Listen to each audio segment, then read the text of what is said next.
俄罗斯79周年红场阅兵规模不如以往，俄军装备受制裁影响，种类数量有所减少。俄乌战争还将持续多久？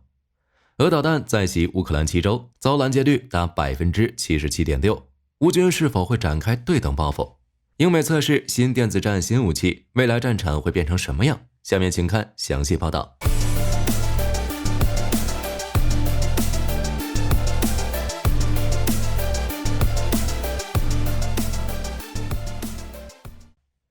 2024年5月9日，俄罗斯在莫斯科、红场等多地举行了胜利日阅兵，这是俄罗斯一年里最重要的节日之一。不过，在俄乌战争爆发、延宕的背景下，今年红场阅兵的人数和装备数量较去年均略有减少。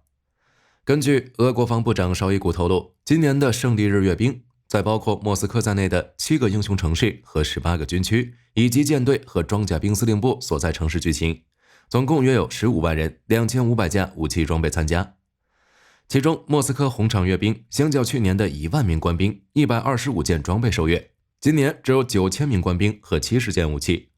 对此，俄军解释称，俄军将注意力集中在俄乌前线。但大家懂的都懂，欧美的制裁、资金的冻结，以及乌军针对性的能源打击，哪一项都不是说说那么简单。与去年相似，今年同样有多个独联体国家的领导人出席红场阅兵。据俄罗斯总理助理尤里乌沙科夫称，俄罗斯总统普京在发表完讲话后，与多位外国领导人一同观看阅兵式，其中包括白俄罗斯、吉尔吉斯斯坦、哈萨克斯坦、塔吉克斯坦、土库曼斯坦、老挝、几内亚比绍和古巴8个国家。值得注意的是，俄罗斯为了摆脱胜利日规模缩小的影响，特意在阅兵前夕于莫斯科广场举办了从俄乌前线拉回来的北约武器展览，其中包括德国的豹2、美制的 M1 坦克、来自12国的32种坦克和数百件武器装备。在阅兵式上，其主要内容与往年一样，先是护着俄罗斯国旗和胜利旗的方阵率先登场，接着俄军按照先轻型后重型的顺序进行武器展示，其包含步兵战车、坦克、自行火炮、战术导弹、战役导弹、战略导弹等。与以往不同的是，此次阅兵的徒步方阵不仅包括各兵种、士官学校、青年禁卫军、哥萨克和女兵等队伍，所谓的特别军事行动参与者、入侵者也参与了胜利日阅兵式。武器装备方面，除了那些远离前线的武器，如伊斯坎德尔、S400、亚尔斯等武器系统外，也亮相了俄军最新的救护装甲车林扎。据说该装甲车的最快时速能达到105公里，且能更好地抵挡子弹和弹片袭击，被视为战场医疗支援能力的重要进步。最后，俄罗斯还重启了缺席2年的航空力量。俄罗斯骑士和雨燕航空队在红场上空进行了特技飞行表演，6架苏25攻击机拉出象征俄罗斯国旗的3色彩烟，为整场阅兵画上亮眼句号。一场隆重的胜利日阅兵至此结束，火力军不禁要问，俄罗斯离胜利还有多远？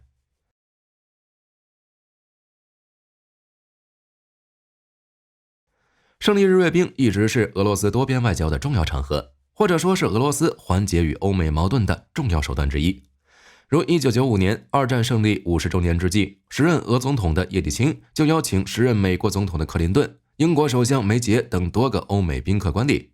俄方也鸡贼的不对外展示核导弹等威慑性武器。据悉，自1995年至2007年间，俄罗斯的胜利日红场阅兵几乎就没有展示过这种大型且极具核威慑的武器装备。不过，自2014年乌克兰危机爆发后，俄罗斯与欧美关系全面走低，欧美国家领导人也不在俄胜利日纪念活动中现身。上一次出现还是在2010年，为纪念二战胜利65周年，普京接待了时任德国总理默克尔。如今，俄乌战争延宕，欧美军援接连不断，使乌军与俄军拉开了旷日持久的消耗战。在胜利日前夕，在红场礼炮齐鸣之时，俄乌前线依旧是炮声隆隆，硝声弥漫。如在5月8日，俄军发射导弹、无人机袭击了乌克兰7个州的基础设施等目标。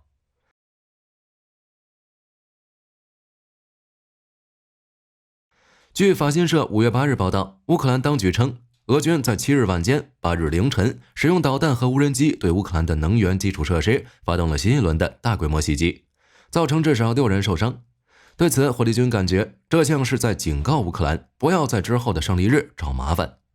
据乌克兰能源部长加鲁先科称，此轮袭击的目标包括乌东的波尔塔瓦州、中部的基洛沃格勒州、南部的扎波罗热州以及西部的利沃夫州、伊万诺弗兰科夫斯克州和文尼察州的电力生产和输电设施。据他所称，这是对我们能源工业的又一次大规模袭击。乌克兰最大的私营能源企业顿巴斯燃料和能源公司也表示，他们有3个热电站严重受损。自俄乌战争爆发以来，该公司设施已遭到约180次轰炸，最近6周内就遭受了5次打击。事后，乌克兰空军称，此轮袭击，俄军共发射55枚导弹和21架无人机，共76个目标，乌军击落了59个，整体拦截率 77.6%。以下是详细的拦截情况。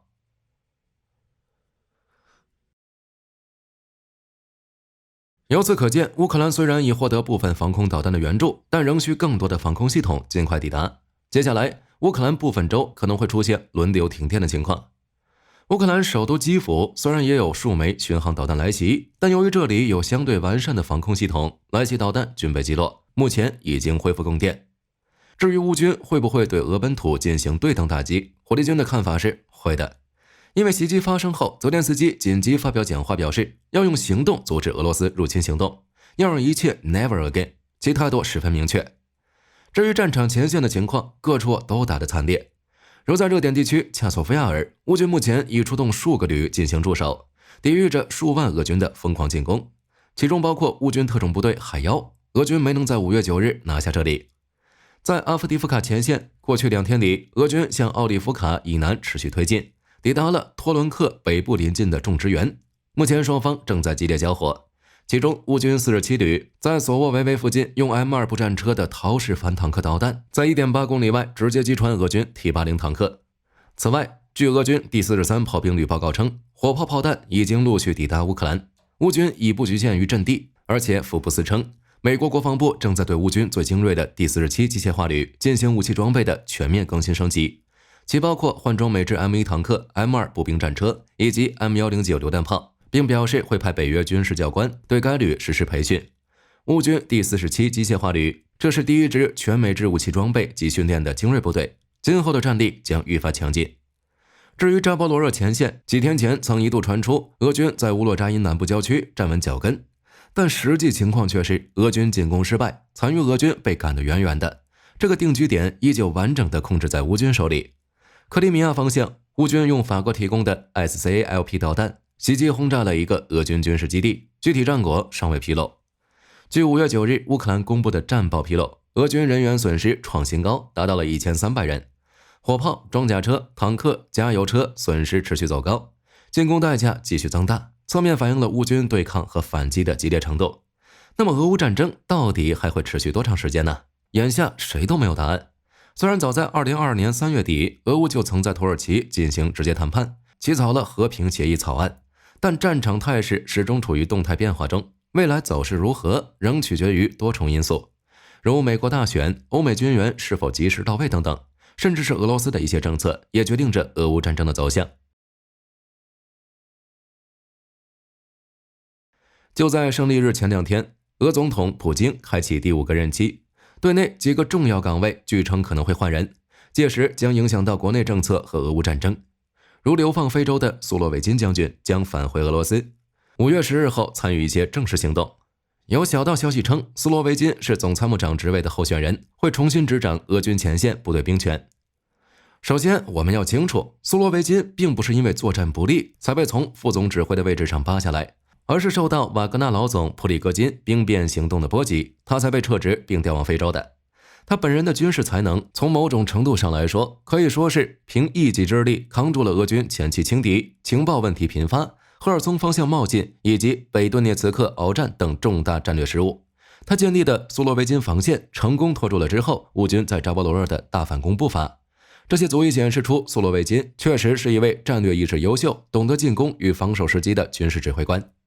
此外，还有强烈的传言称，随着俄罗斯新任部长的出现，国有企业，特别是俄罗斯天然气工业股份公司和俄罗斯石油公司等战略性企业的人事变动很有可能。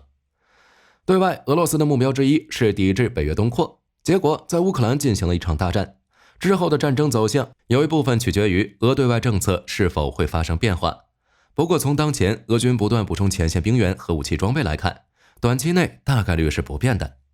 如在近日，俄国防公司库尔干机械制造厂向俄军交付了新一批 BMP-3 和 BMD-4M 步兵战车，他们将立即部署在乌克兰前线，这已经是今年第2次交付此类装甲车了。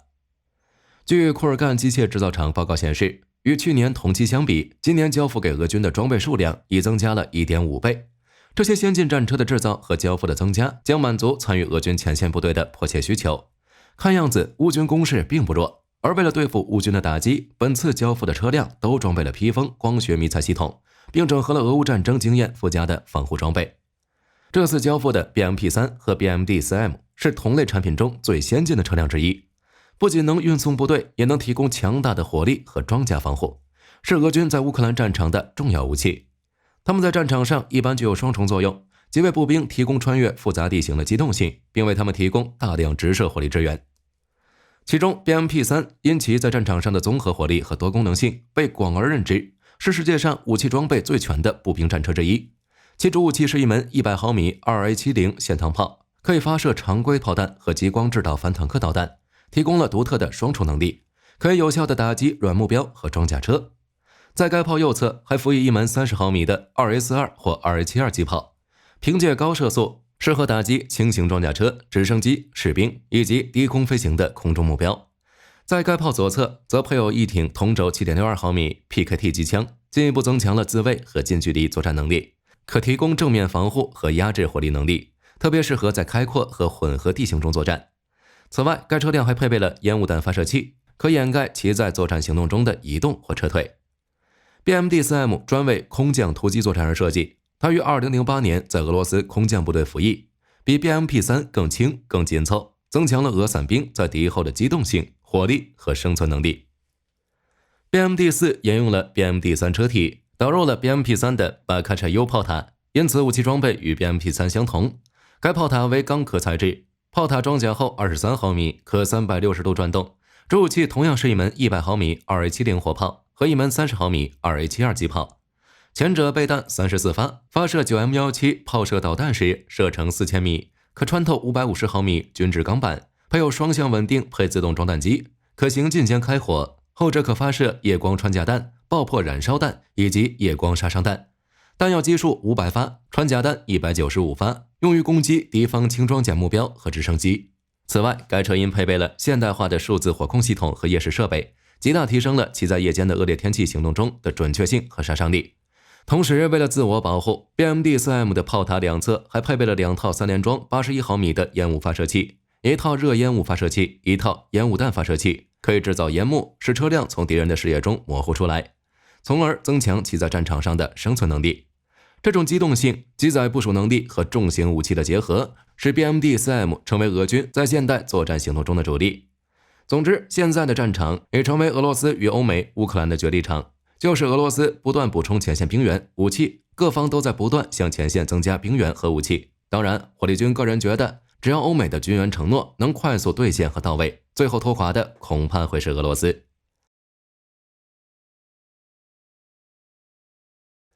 据加布里埃尔·莫里内利在 X 上报道，英国陆军已经开始测试因伊林计划而诞生的一种新的可移动的定向能源系统，旨在解决无人机威胁。此外，英国陆军还计划到2027年部署激光武器，作为该计划的后续增强部分。什么是伊林计划呢？简单的说，伊林计划是为英国武装部队推出的一款新型射频大炮，旨在探测、跟踪和打击空中、陆地和海上领域的各种目标。从发布的图片来看，现在已安装在一辆更小的可拆卸 HX60 卡车上，而非最初计划的 HX77， 拥有更好的可部署性和机动性。据悉，该射频大炮的功能已扩展到通过强大的射频传输，可同时破坏多架无人机，在概念上与美国陆军使用的伊比鲁斯 LEO-NIDAS 系统类似。而英国的伊林系统的技术还包括自己的探测传感器，增强了其作战的独立性。目前，该武器系统的具体射程和波长仍处于保密状态。英国现任国防部长格兰特·沙普斯考虑到俄乌战争中电子战的广泛使用，他认为伊林武器系统在未来的冲突中能发挥关键作用。美国方面同样不甘示弱，也推出了新电子战武器。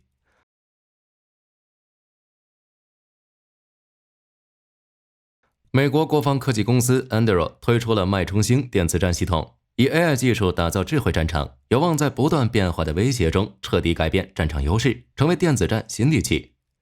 结合军文网站 DefenseBlog 6日援引 Anduril 新闻稿报道，谁掌握电子频谱的主导权，谁就掌握了未来战场的主导权。因此，脉冲星电磁战系统诞生了，它将提供实时威胁识别和全频率自适应对策，能对小型和中型无人机进行有效反制。其系统核心是整合了软件定义、无线电和先进计算，使其能够快速进行射频机器学习，以便在战术边缘迅速识别和响应威胁。而且 Anduril 公司强调称，脉冲星具有开放式架构，可无缝整合到现有的电子战和指挥系统当中，从而形成统一的电子战能力网络，确保在分散操作中协调效果。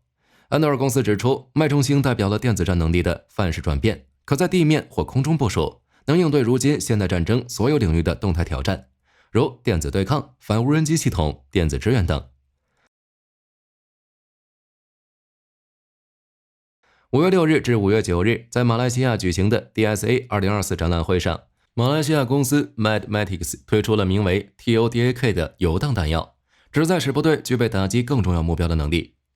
据悉 ，TODAK 游荡弹药应用 AI 技术来探测目标，并相应的调整其飞行，且能更换多种游荡弹药的装置。其性能描述据称 ，TODAK 由弹射器发射，部署时间不到15分钟。该弹药能够以100公里每小时的机动速度，在40公里半径内运行，可携带3公斤的穿甲炸药，在6000米的最大高度徘徊40分钟以上。整体尺寸相对较小，只有2000乘1350乘180毫米，由电动机供电，拥有良好的隐身性能。在现代战争中，游荡弹药已经成为作战行动中不可或缺的武器。通过上述内容，大家就可以看出，世界各军事国家都在积极发展无人机和反无人机手段。未来一定是用低价值武器去精准摧毁高价值目标。好了，本期内容到这里就结束了。大家关于俄罗斯胜利日还有什么要补充的，欢迎在评论区留言。我是火力军，下期再见。